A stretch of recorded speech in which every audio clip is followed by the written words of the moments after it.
Historically, it was preserve the rights for the broadcaster, preserve the rights for the broadcaster, they're writing the check. And over time, there's been an evolution so that your content doesn't violate your sort of partner relationship with the one writing the check when they see the benefit of having this content on various platforms. And if you do it right, it should inure to the benefit of even the broadcaster. You can do it wrong as well, so you have to have an open dialogue, but it's a really good comment. I think that that's accurate, that the gradation has shifted now so that you can feed the village with a loaf of bread in some way. You know, you can get everybody content that is helpful to everybody else.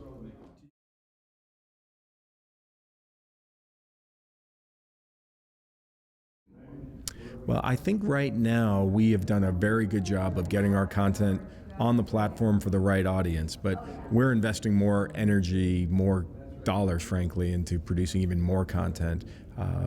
Gone are the days of just creating a 30-second spot and distributing it on every platform. So I would say that our social fan base, if that's what we're speaking about, I think they are getting a very good fill of the content we have, but we have more to give, and I think if people are watching the UFC over the next year, they'll see that we have a lot more content coming that will inspire, engage, and get people more affinity, if you will, towards our brand.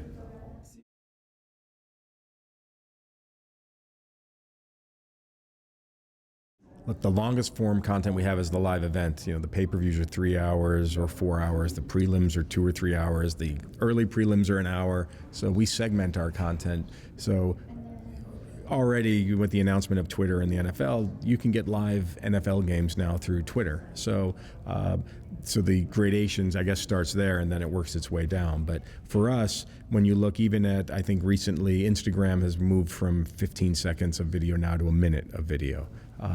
So all of these platforms are seeing that the video engagement is what's driving a lot of the engagement. So you'll see us as a company, as we start to create content, we will create one sort of thread of or theme of piece of content, but we will offload different segments, different lengths, different moments from that one shoot, if you will, to feed each of the audiences. There may be something that's a little more silly that goes on one platform, something that goes on the hardcore platform, but it creates challenges for groups like ours to make sure that we're taking advantage of these platforms and not, frankly, being unproductive by going to platforms where you may not have the reach or you have the wrong content. So I think we're doing a good job getting enough content, but I know that the appetite is there for more.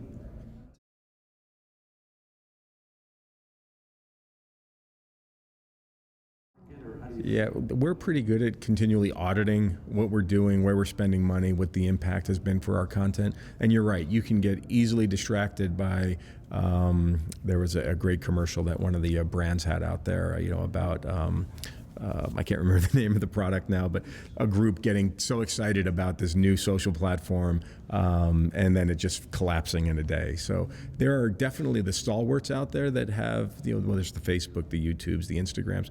But think about 3 years ago, no one was talking about Snapchat. So Snapchat is everywhere.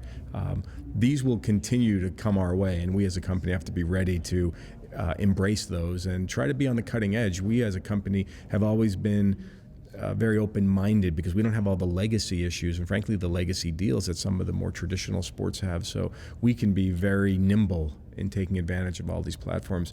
But having said that, we're also very certain to not get distracted by the ones that won't have an impact. We're trying to be impactful.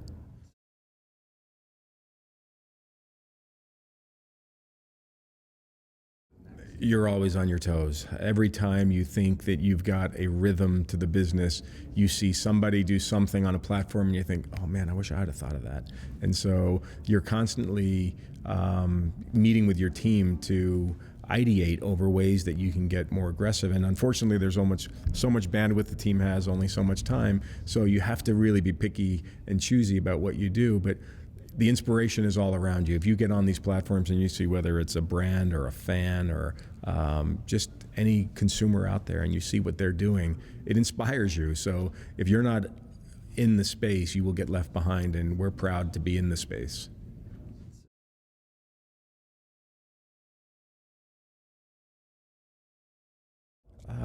I think so. I think based in that question is the notion that are you selling me or is it truly organic? And I think anyone who's using social media is much more informed than we were 20 years ago about what a logo is and what it isn't. And I think that the good brands, the groups that are getting their message out, are finding an organic way to incorporate whatever it is they're trying to do with content. And we as a company have our fighters are great ambassadors for what we do, and they're young, they create interesting content, and they have many, many followers.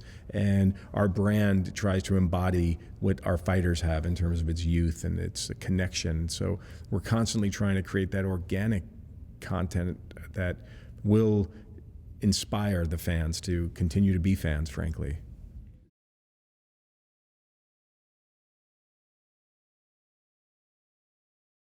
It's a great question. I think that because we're in the live sports business, I think the crown jewel will always be the live event. But when you think about the number of connections your content will have live versus the bulk of digital, I'll bet if we did an analysis now that if you were to add up all of the digital touch points that we've had leading into an event, that they're pretty close in terms of who's seeing what.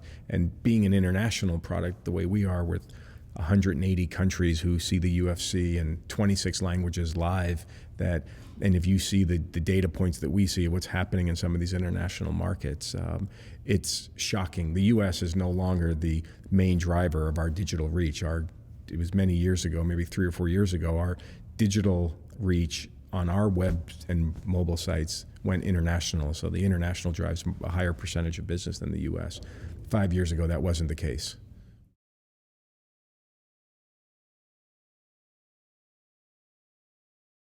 That's the holy grail, right? So if we know we're having an impact digitally. We know in these social platforms we're seeing the engagement that is happening. The holy grail is finding a way to monetize that so that you're not impinging on the experience for the user. And we have meetings, once a week it feels like, about, well, what are we doing? Are we doing the right things? There is an opportunity to make money in this space, but I think the fans of the UFC for sure are very smart, and they'll know when you're trying to shill them. And so we're always trying to just stay true to our brand, and the money will come when it comes. We're lucky that we have a very robust business, and we can exploit that platform when the time is right and just keep developing good content.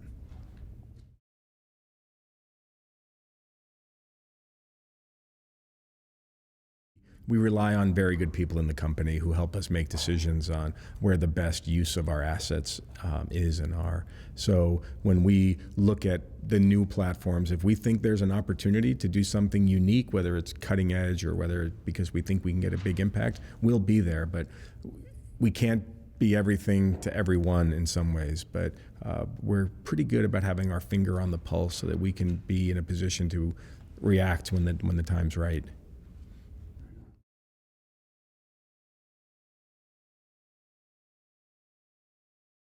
The one thing that is important is if you've got an international product and you're responsible to grow that product in not just the U.S. market, that every market deserves its own special attention. And just like the platforms can distract you, there are some markets that are worth focusing on and others that will just sort of organically grow. And so we're really proud as a company that we've opened offices through many parts of the world. We have very smart people who are developing their own digital content strategies to take advantage of the uniqueness of their market. So you have markets where paid television in the US is over 95% penetrated, but there are some markets like Australia that it's 30% penetrated. So how are you going to reach your audience? And so those challenges every international brand will have to face, and don't think about it with a US lens. You've got to really be worldly in your view.